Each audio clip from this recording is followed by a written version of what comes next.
Right, ముందుగా శేషు గారు, దశాబ్దాలుగా ఈ కార్మిక సమస్యలు అనేవి అలాగే ఉంటూ వస్తున్నాయి. రాష్ట్రాలు సిద్ధించుకున్నప్పటికీ కూడాను ఆర్టీసీ కార్మికుల కష్టాలు మాత్రం ఎక్కడ వేసిన గొంగళ అక్కడే అన్నట్టుగా ఉంది. అండ్ తెలంగాణ ఉద్యమంలో కీలక పాత్ర పోషించినటువంటి ఆర్టీసీ కార్మికులు ఇవాళ ఇంకా తమకు రావాల్సినటువంటి న్యాయపరమైనటువంటి డిమాండ్లు ఏవైతే ఉన్నాయో వాటిని సాధించుకోవడానికి మళ్ళీ రోడ్డెక్కినటువంటి పరిస్థితి. ఆర్టీసీ అంటే ప్రగతి రథ చక్రాలు అంటాం, అలాంటి చక్రాలు ఇవాళ ముందుకు కదలలేనటువంటి పరిస్థితి ఉంది. ఈ పాపం ఎవరిది? ప్రస్తుత కాంగ్రెస్ ప్రభుత్వానిదా, లేదు అనంటే 2023లోనే ఆగస్టు 6న అసెంబ్లీలో బిల్ పాస్ చేసి హడావిడిగా ఎన్నికల స్టంట్గా ఏదైతే కాంగ్రెస్ విమర్శిస్తూ ఉందో హడావిడిగా చేసేసి వెళ్ళిపోయినటువంటి అప్పటి బీఆర్ఎస్ ప్రభుత్వానిదా? ఏం చెప్తారు మీరు? అందరికీ నమస్కారం. ఆర్టీసీ కార్మికులు, విద్యుత్ కార్మికులు, మున్సిపల్ కార్మికులు, అంగన్వాడీ కార్మికులు, ఇది ఆర్గనైజ్డ్ సెక్టార్లో ఉండేటటువంటి కార్మికులు. తర్వాత ఆటో కార్మికులు, భవన నిర్మాణ కార్మికులు, వీళ్ళు అనార్గనైజ్డ్ సెక్టార్లో ఉండేటటువంటి కార్మికులు. వీళ్ళ సమస్యలు ఎప్పుడైనా పరిష్కారం కావటం, వీళ్ళ సమస్యల పట్ల ప్రభుత్వాలు చిత్తశుద్ధిగా వ్యవహరించినటువంటి సందర్భాలు మనం చూసామండి. వీళ్ళకి ఎన్నికల సందర్భంలో అధికారంలోకి రావటానికి ఎన్నెన్ని హామీలు ఇచ్చారు, ఆ హామీలను నెరవేర్చినటువంటి ప్రభుత్వాలను మనం చూసామండి. ఎందుకనంటే వీళ్ళు కార్మికులు అంతే. ఈ కార్మికులుగా ఎవరు పనిచేస్తారు? కింది వర్గాలు పనిచేస్తారు, పేదలు పనిచేస్తారు. వాళ్ళ గురించి ఎవరు పట్టించుకుంటారండి? వాళ్ళు ఓట్లు వేసేటటువంటి యంత్రాలు, ఓట్లు వేయటానికి మాత్రమే పనిచేస్తారు. పార్టీలను అధికారంలోకి తీసుకురావటానికి వాళ్ళు అవసరపడతారు తప్ప అధికారంలోకి వచ్చిన తర్వాత వాళ్ళని పట్టించుకునేటటువంటి ప్రభుత్వాలను అయితే నేనైతే చూడలేదు. బట్ ఇప్పుడు కూడా అదే మనకి కనపడుతున్నటువంటి ఒక పరిణామం. అయితే సదరన్ స్టేట్స్ లో మీకు ప్రజా రవాణా వ్యవస్థ ఆర్టీసీ ఎంత ప్రజలకు, ముఖ్యంగా పేద ప్రజలకి, వ్యక్తిగత రవాణా సదుపాయాలు లేనటువంటి ప్రజలకు ఎంత సేవలు చేస్తాయో మనకు తెలుసు. మొత్తం సదరన్ స్టేట్ లో ఉన్నటువంటి 5 రాష్ట్రాల్లో కూడా ఆర్టీసీ అనేది ప్రజా రవాణా వ్యవస్థ, పేదలకి మంచి రవాణా సదుపాయాలు కల్పించేటటువంటి వ్యవస్థ. కానీ ఒకప్పుడు ఎంత బలంగా ఉన్నటువంటి రవాణా వ్యవస్థలు ఇవాళ ఎందుకు ఈ స్థాయికి తగ్గిపోయాయి అనేది ఆ ప్రభుత్వాలు, విధానాలే మనకి ప్రధాన కారణంగా మనకు కనపడుతున్నాయి. ముఖ్యంగా తెలంగాణకు వచ్చేసరికి మీరు చూడండి, ఉమ్మడి ఆంధ్రప్రదేశ్లో కూడా ఎన్నికలప్పుడు రాజకీయ పార్టీలు ఆర్టీసీని ప్రభుత్వంలో విలీనం చేస్తామని హామీలు ఇస్తాయి అన్ని పార్టీలు. ఎన్నికలు అయిపోయి అధికారంలోకి వచ్చిన తర్వాత టెక్నికాలిటీని అడ్డం పెట్టి ఇది సాధ్యం కాదు అని చెప్తుంటారు. అంటే ఎన్నికలప్పుడేమో సాధ్యమయ్యే హామీ, ఎన్నికలు అయిపోయిన తర్వాత టెక్నికాలిటీని అడ్డం పెట్టుకొని సాధ్యం కాదని చెప్పటాన్ని మనం ఉమ్మడి ఆంధ్రప్రదేశ్లో చూసాం. 2 రాష్ట్రాలుగా విభజితం అయిపోయిన తర్వాత చూసాం. ఇంకా కొంతలో కొంత ఆంధ్రప్రదేశ్లో నయం ఏంటి అంటే 2020లో జగన్మోహన్ రెడ్డి అధికారంలోకి వచ్చిన తర్వాత ఆర్టీసీని ప్రభుత్వంలో విలీనం చేశారు. అది పూర్తి స్థాయిలో అదే నేనేమంటానండి, ఎంతో కొంత అక్కడ విలీనం జరిగింది, ఎంతో కొంత వాళ్ళకి ప్రయోజనం జరుగుతున్నటువంటి మాట మనం కాదనలేనటువంటి వాస్తవం. బట్ ఆ స్థాయి ప్రయోజనాలు కూడా తెలంగాణలో ఉన్నటువంటి ఆర్టీసీ కార్మికులు పొందట్లేదు అనేది ఒక సమస్య. అయితే మీరు చూడండి, తెలంగాణ ఉద్యమం జరుగుతున్నప్పుడు 43 రోజులు సకల జనుల సమ్మె కొనసాగితే ఆ రోజు నినాదం ఏంటో తెలుసా? బస్కపయ్య నైచెలేగా అనేటటువంటి నినాదం ఎంత ఇంపాక్ట్ పడింది తెలుసా?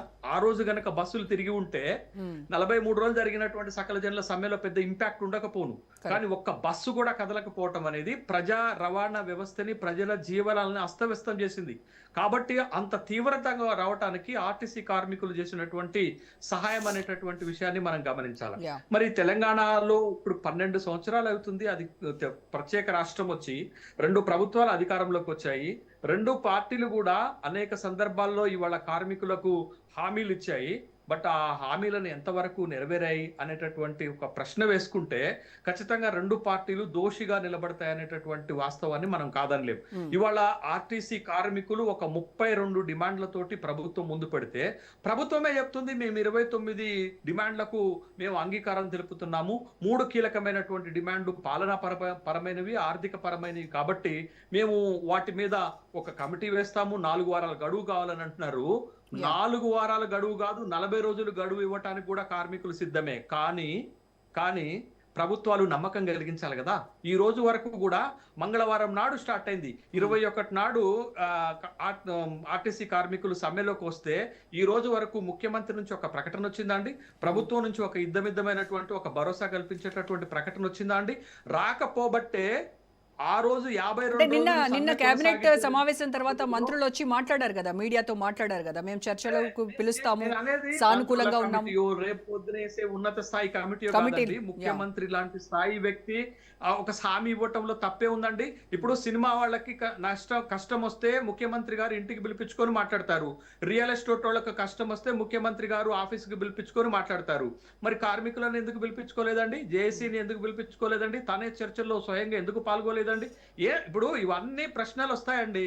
ఇవి మనకి నమ్మకం కలిగించాల్సినటువంటి అవసరం ప్రభుత్వం పైన ఉంది.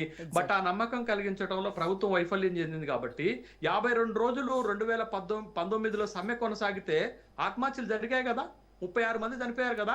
బట్ ఈ రోజు కూడా ఆత్మహత్యలతోటి మొదలైంది కదా. అంటే ఎంతమంది ప్రాణాలు పోవాలా అనేటటువంటి ప్రశ్నకు ప్రభుత్వాలు ఏం సమాధానం చెప్తాయి? అంటే మీ పాలన జీవితాల కంటే ఇంపార్టెంటా, ప్రాణాల కంటే ఇంపార్టెంటా అనేటటువంటి అంశం కదా. గతంలో జరిగింది కదా. బట్ అదే పరిపర ఇప్పుడు కొనసాగేటటువంటి అవకాశాలు ఉండేటటువంటి అవకాశం ఉంటుంది కదా. కార్మికులు ఆందోళన చెందుతారు కదా. కాబట్టి ప్రభుత్వం ఇనిషియేట్ తీసుకోవాల్సినటువంటి అవసరం ఉంది కదా. ఏంటంటే 3 పెండింగ్ డిమాండ్లు. ఒకటి ప్రభుత్వంలోకి విలీనం చేసుకోవాలి, ఉద్యోగులను ప్రభుత్వ ఉద్యోగులుగా గుర్తించాలి కార్మికులను. ఇది ఏమైనా కష్టమా? ఒకవేళ కష్టమైతే ఆంధ్రప్రదేశ్ లో ఎట్లా జరిగింది? Point 1. Point number 2, pay revision, తర్వాత ఏరియర్స్, అంటే వేతన సవరణ జరగాలంటున్నారు, బకాయిలు ఇవ్వాలని అంటున్నారు. అరే వాళ్ళు సిసిఎస్ లో దాచుకున్న డబ్బులు కూడా ప్రభుత్వాలు వాడుకున్నాయండి. ఇది ఎంత దుర్మార్గం అండి. పే రివిజన్ అందరు ఎంప్లాయీస్ కి వస్తుంది, ఆర్టీసీ కార్మికులకు రాకపోవటానికి కారణం అనేది. అందుకే విలీనం చేయాలని వాళ్ళు అడుగుతున్నారు కదా. ఇది ఏమైనా పెద్ద కష్టమైనటువంటిదా? మూడోది, మీరు అధికారంలోకి వచ్చిన తర్వాత సింగరేణి ఎన్నికలు జరిగాయి కదా, గుర్తింపు సంఘం ఎన్నికలు జరిగాయి కదా. ఇందిరా పార్క్ ని మేము ప్రజాస్వామ్యబద్ధంగా ఓపెన్ చేశామని చెప్పారు కదా. తర్వాత మొన్ననే మీకు విద్యా కమిషన్ ఒక రిపోర్ట్ ఇచ్చింది. కళాశాలల్లో కూడా లింగ్డో కమిటీ సిఫారసుల మేరకు ఎన్నికలు జరపాలని ఒకటి సిఫారసు చేసింది కదా. మరి కార్మికులు అడుగుతున్నటువంటిది, ఆర్టీసీ వాళ్ళు అడుగుతున్నటువంటిది ఏమైనా గొంతెమ్మ కోరిక? గతంలో లేనటువంటిదా? శేషు గారు మీకు గుర్తుండే ఉంటుంది, 2019 అక్టోబర్లో బీఆర్ఎస్ హయాంలో ఆర్టీసీ కార్మికులు అక్కడ సమ్మె చేస్తున్నటువంటి టైంలో ఒక నిమిషం, ఆర్టీసీని ప్రభుత్వంలో విలీనం చేయాలి అని చెప్పేసి అప్పుడు ప్రగతి భవన్ ని ముట్టడించినటువంటి వ్యక్తి రేవంత్ రెడ్డి కదా. ఇవాళ అధికారంలోకి వచ్చిన తర్వాత ప్రతిపక్షంలో ఉన్నప్పుడు వాళ్ళు ఏమైనా చెప్తారండి. మనం వాస్తవాలు మనకి ఫీల్డ్ లో మనకు కావాల్సినటువంటి అంశం డిబేట్ లో మనం స్మూత్ గా మాట్లాడాలి కాబట్టి మాట్లాడుతున్నాం కానీ, బట్ ఆ రాజకీయాలు పక్కన పెడుతున్నాను నేను. రాజకీయాలు మాట్లాడటానికి అంటే ప్రతిపక్షంలో కార్మికుల సమస్యలని పైన అంత గళమెత్తి అధికారంలోకి వచ్చాక మరి ఏమైంది? ఎందుకు మూగబోతున్నారు?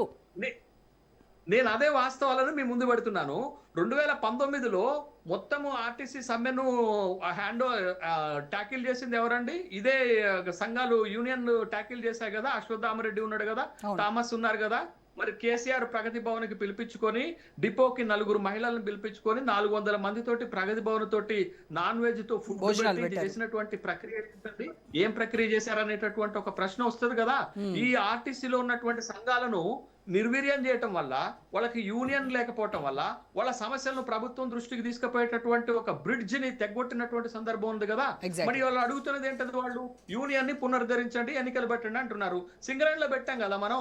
ఏం అడ్డం వస్తున్నాయి? ఏ చట్టాలు అడ్డం వస్తున్నాయి? ఏ టెక్నికాలిటీ అడ్డం వస్తున్నాయి? అంటే చెయ్యాలనేటటువంటి చిత్తశుద్ధి ఉంటే ఖచ్చితంగా చేయొచ్చు. మనం చెప్తున్నాం కదండి, ఎన్నికలప్పుడేమో ఆర్టీసీని ప్రభుత్వంలోకి విలీనం చేసుకుంటాం అంటారు. ఎందుకంటే వాళ్ళ ఓట్లు కావాలి. బోడమల్లన్న సామెత అంతే కదా. దాటిన